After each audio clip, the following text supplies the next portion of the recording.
দর্শক, ৩ দফা দাবিতে বিটিআরসি ভবন ঘেরাও করেছে বাংলাদেশ মোবাইল বিজনেস কমিউনিটি। সেখানে আছেন সহকর্মী ভাস্কর ভাদুরী, সরাসরি যুক্ত হচ্ছেন আমাদের সাথে।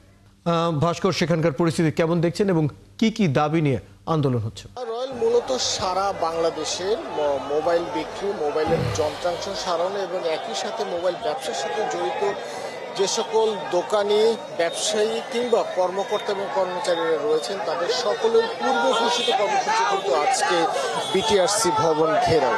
এবং সেই কর্মসূচির অংশ হিসেবেই সকাল 10:45 কিছু আগে থেকে আগারগা যে বিটিআরসি ভবন, সেই বিটিআরসি ভবনের সামনে এসে কিন্তু সকলেই জড়ো হচ্ছে এবং আমরা তাদের সাথে কথা বলছি। তারা বলেছেন যে পূর্ব ঘোষণা অনুযায়ী দেশের সকল মোবাইল বিক্রি এবং মোবাইলের যন্ত্রাংশ বিক্রির দোকানগুলো কিন্তু বন্ধ থাকবে এবং একই সাথে রাজধানী ঢাকার 100-এরও বেশি যে মোবাইল মার্কেট রয়েছে সেগুলো বন্ধ করে তারা কিন্তু আজকের এই কর্মসূচিতে অংশ নিয়েছে। এবং তারা বলছেন সরকার অন্যায্য সিদ্ধান্তের মাধ্যমে কিন্তু শুধুমাত্র দেশের লক্ষাধিক মোবাইল ব্যবসায়ী নয়, একই সাথে দেশের সাধারণ মানুষের উপরে তাদের যে অন্যায্য যে সিদ্ধান্ত, সেই সিদ্ধান্ত কিন্তু চাপিয়ে দিচ্ছে এবং এর ফলে দেশের প্রতিটি প্রান্তের মানুষ কিন্তু ক্ষতিগ্রস্ত হবে। দোকানিরা বলছেন যে শুধুমাত্র এই অন্যায্য সিদ্ধান্তের মাধ্যমে সরকারের যে হঠকারী, সেই হঠকারিতাই কিন্তু প্রকাশ পাচ্ছে এবং এর ফলে কোনো ধরনের